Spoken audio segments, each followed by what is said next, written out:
जी बिल्कुल, देखिए जिस तरह से अब ये स्थिति तो क्लियर हो गई है कि माओवादियों की अब जमीन यहाँ बची नहीं है और ये बात अब माओवादियों को भी बहुत खूब पता चल गई है और यही वजह है कि वो लगातार वापस लौटने में ही अपनी भलाई समझ रहे हैं। उन्हें लगातार इस बात की समझ हो रही है कि अगर वो जंगलों में जितनी देर रुके रहेंगे तब तक उनकी जान को खतरा है और लड़ाई तो अब इस तरह से हथियार लेके नहीं लड़ी जा सकती और यही वजह है कि सबसे पहले वेणुगोपाल ने इसकी शुरुआत की कि वो हथियार लेके अपने साथियों के साथ लौटे। हालांकि इस बात का भी जिक्र उन्होंने कहा कि जनता के साथ अभी भी लड़ाई जारी रहेगी, लेकिन हथियारों के बगैर, संविधान और लोकतंत्र के साथ में। उसे देखते हुए लगातार संगठन के लोग वापस लौट कर आ रहे हैं। आज इसी का विकास मैं लौट रहा हूं आपके पास, आप बने रहेंगे मेरे साथ। देखिए तस्वीरें भी इस वक्त दिखा रहे हैं हम आपको, ये वो तमाम हथियार है जो इन 41 नक्सलियों से बरामद हुए हैं। और देखिए BGL यानी बैरल ग्रेनेड लॉन्चर BGL रखे हुए हैं, 303 राइफल्स हैं। संभवतः ये वो राइफल्स हैं जो सुरक्षा बलों से छीनी गई हैं या लूटी गई हैं। इसके साथ ही आप वहां देख रहे हैं SLR की खेप रखी हुई है। SLR राइफल ये भी शायद जवानों से ही इन्होंने लूटी या छीनी होगी। और ये तमाम देखिए असलहा दिखाया गया है मीडिया को जो इन 41 नक्सलियों से बरामद किया गया। और 303 राइफल ये रखी हुई है। एक टाइम पर आप इसमें 3 से 4 गोलियां भर सकते हैं, आपको हर बार कॉक करनी पड़ेगी। मैनुअल राइफल है। इसके साथ साथ SLR रखी हुई हैं जो सेल्फ लोडेड राइफल होती है। इसके अलावा इंसास राइफल देख रहे हैं आप और साथ ही साथ देखिए आप AK-47 राइफल भी रखी हुई हैं। AK-47 राइफल अगर सरेंडर में आ रही है तो इससे कैडर के कद का पता लगता है। इसी को जरा समझने की और डिकोड करने की कोशिश करते हैं। विकास तिवारी मेरे साथ जुड़े हुए हैं। विकास, ये जो 41 नक्सलियों का सरेंडर है, अगर इनके पास से इंसास, SLR, AK-47 मिल रही हैं तो इसका मतलब बड़े अधिकारियों समेत कैडर ने सरेंडर किया है। बिल्कुल 24 हथियार अपने साथ इन माओवादियों ने लाए, जिसमें सबसे बड़ा हथियार है इंसास LMG अपने साथ लेके आए हैं, 3 AK-47 राइफल लेके आए हैं और 5 SLR राइफल और साथ ही साथ 7 इंसास ऑटोमेटिक राइफल लेके आए हैं। हथियारों के हिसाब से आप इनका रैंक का पता लगा सकते हैं। साथ ही साथ जो माओवादी लौटे हैं इसमें से 6 तो डिविजनल कमेटी मेंबर हैं, DVCM हैं और साथ ही साथ 12 ACM हैं, पार्टी मेंबर हैं 23। इस तरह कुल मिलाकर 41 माओवादी हैं। इन पर 1 करोड़ 46 लाख रुपए का इनाम भी है और 22 महिला माओवादी हैं।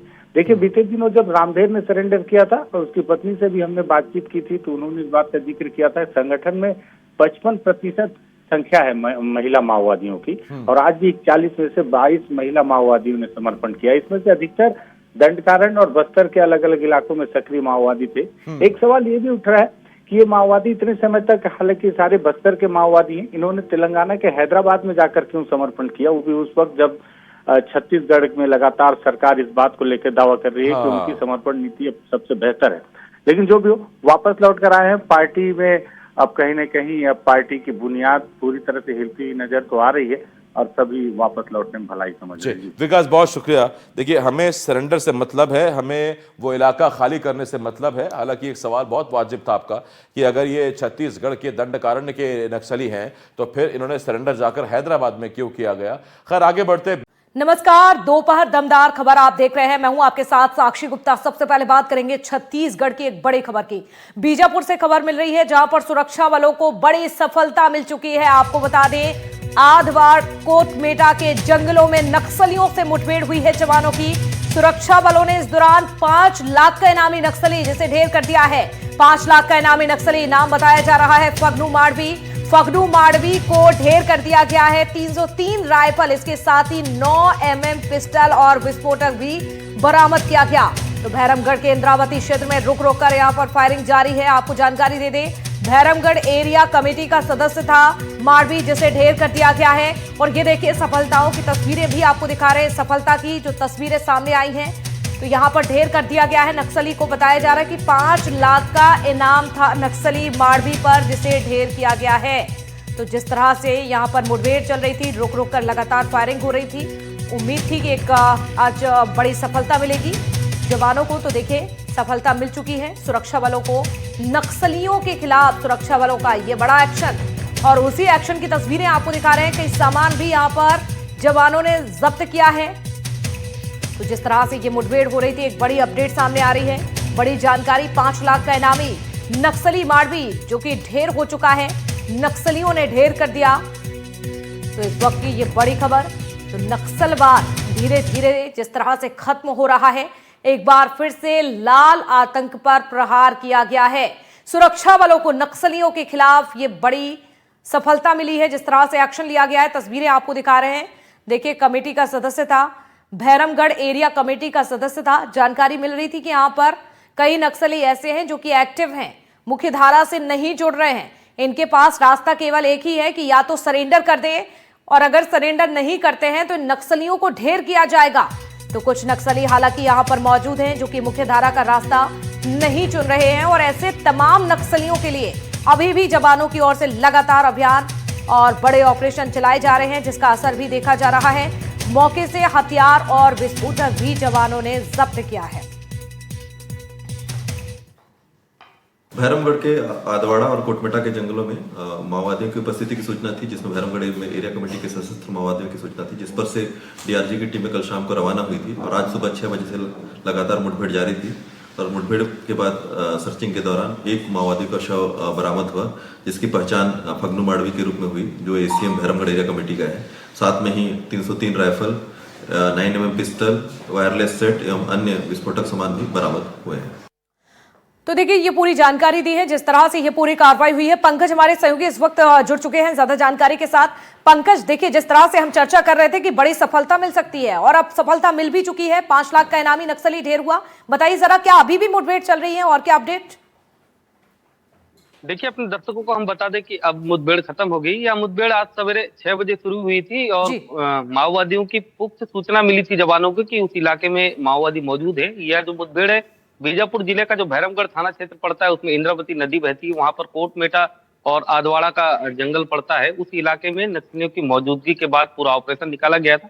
ऑपरेशन में डीआरजी के जवान निकले थे और सुबह 6 बजे जब कोटमेटा के इलाके में जवान पहुंचे, उसमें पहाड़ पर नक्सली बैठे हुए थे और जवानों को देखकर उन्होंने फायरिंग शुरू कर दी, जिसके बाद दोनों ओर से रुक रुक करके फायरिंग हुई। और इस फायरिंग में फायरिंग बंद होने के बाद जब इलाके की सर्चिंग की गई तो उस इलाके में एक 5 लाख का इनामी नक्सली, जो कि एसीएम रैंक का है, फगनू माड़वी जिसका नाम बताया जा रहा है, जवानों ने शिनाख्त की, उसका शव बरामद किया गया। और आसपास जब सर्चिंग की गई तो 9mm की पिस्टल, 303 बोर की राइफल के साथ में नक्सली साहित्य, नक्सली पर्चे, विस्फोटक, जिलेटिन और कई साहित्य जैसे सामान बरामद किए गए। डंप सामान को जवान लेकर के पहुंचे जिला मुख्यालय। साथ में बता दूं कि जितना डंप सामान था उसे देखने से लग रहा था कि वहां पर और भी नक्सलियों की मौजूदगी हुई। हो सकता है कि जब फर्स्ट राउंड की फायरिंग हुई हो, उसके बाद जो बाकी नक्सली हो जंगल की आड़ लेकर के दूसरे और भागने में कामयाब हुए। जी बिल्कुल पंकज, लेकिन इसे बड़ी सफलता के तौर पर देखा जा रहा है, जिस तरह से नक्सली को ढेर कर दिया गया और कई सामान भी यहां पर बरामद किया गया है।